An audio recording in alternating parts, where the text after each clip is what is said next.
السلام عليكم ورحمة الله وبركاته. يلا نعمل مع بعض حصالة رمضان. بس لو عندك بصوا انا اشتريت دي. تمام، اللي هي ايه؟ تحدي ال5000. انتي بقى لو عندك مثلا برطمان، اعملي حصالة. في عندي بتوع مستلزمات المنزل، الحصالات اللي هي البلاستيك بتاعت الاطفال دي رخيصة برضو، هاتي واعملي. عندك مثلا علبة سمنة وعايزة تعملي لها اعادة تدوير، برضو اعملي براحتك. انا ما كانش عندي فجبت دي، هي دي برضو رخيصة مش غالية، اللي هي تحدي ال5000. وفي منها تحدي ال10، في منها تحدي ال5. بس انا ساعتها قلت اجيب ال5000 احسن. المهم دي زي ما انتوا شايفين كده، بصوا يعني فيها اهو الارقام اهي: 140، وفي 100، وفي 50، وفي 30، وفي برضو خمسات. تمام. يعني بص، بس هنا ابني كسرها. في اهي زي هنا كده، دي 5 جنيه اهي،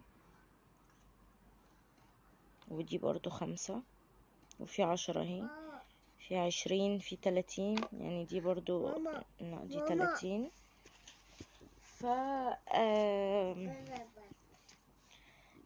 المفروض ان انت كل ما بتحطي فيها حاجة بتقومي معلمة عليها بقلم.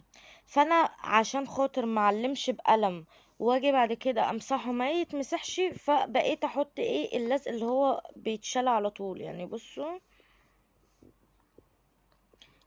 مش عارفة الصورة بتبكسل اهو، يعني بصوا هو سهل اهو،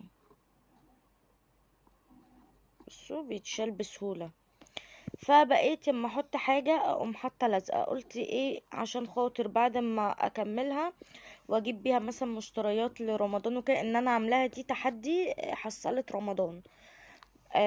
فقلت هجيب بقى مشتريات رمضان وكده، فقلت ايه عشان خاطر معلمش عليها، واجي بقى اما اجي افتحها ابص الاقي ايه التعليم بتاع القلم مش راضي يروح، فحطيت دي اسهل عشان اقدر استخدمها تاني. وبصوا هي من تحت، بصوا انا حاطه فيها فلوس. تمام، بصوا من تحت فيها مسامير بتتفتح على فكره وتتقفل تاني. آه بصوا انا اللي انا محوشه فيها اهو، دول مش محوشة كتير لانها لسه جايباها، بس هي حلوة مش وحشة. انا عملت كده السنة اللي فاتت، بس ما كنتش جايبة دي، كنت عاملة حصالة عادية. فعملت السنة اللي فاتت ونفعتني جدا الصراحة.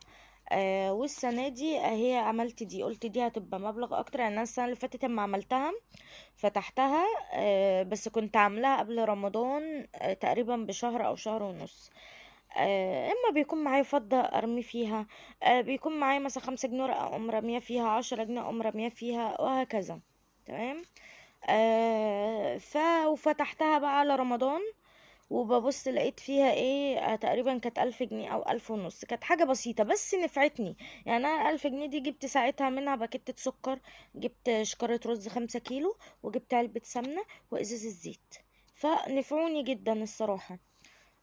فالسنة دي بقى جبت دي، هتبقى بقى مبلغ ومبتدية اهو من دلوقتي عشان اقدر النشي. لان بصوا، يعني احنا رجب جاي في 12، وشعبان جاي في 1، ورمضان هيبقى 18/2، يعني في اول شهر 2، 15 تقريبا 2، هيبقى في نص شهر 2.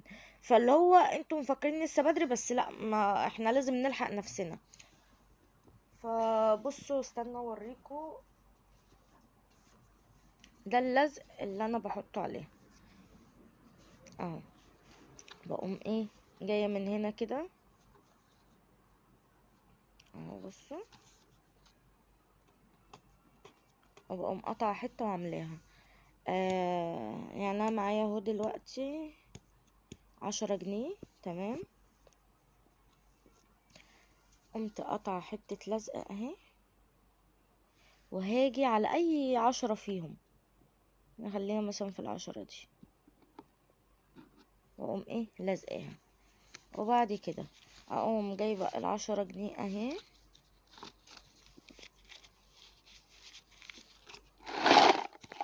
واقوم ايه، واقوم حطاها. بس ابدأي بقى من دلوقتي وادعي لي، وادعي لكل واحد عاملها، لان هي مش فكرتي، فكرة ناس كتير. فابدأي من دلوقتي، وانسي اصلا ان انت عامله حصالة لرمضان، وتعالي افتحيها في رمضان. شوفي بجد هتفرق معاكي. يعني بصوا، انا اصل الحصالة معظمها فضة. يعني انا مثلا يبقى معايا جنيه زي ده، اقوم مثلا شايلاه على جنب لحد ما اجمع مثلا ايه 5 جنيه او 10 جنيه، اقوم معلمه عليه وحطاه. فاللي هو مش قصة، يعني انت مش هتحسي بيها، الفضة دي مش هتحسي بيها. لكن بعد ما تفتحي الحصالة هتحسي بيها، هتفتحي تبصي تلاقيها بقت مبلغ خلاص.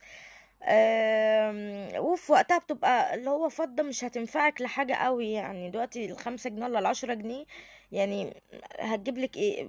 ال5 جنيه تجيب كيس يعني باكو مناديل. فاللي هو مش هتحسي بيها وقتها، لكن مش هتحسي بيها في ساعتها، لكن وقتها هتبص تلاقيها بقت مبلغ. فيلا نبتدي من دلوقتي، وان شاء الله كل سنة وانتم طيبين، وربنا يبلغنا رمضان لا فاقدين ولا مفقودين. واتمنى تشتركوا في القناة وتعملوا لايك وكومنت وتستنوا كل جديد.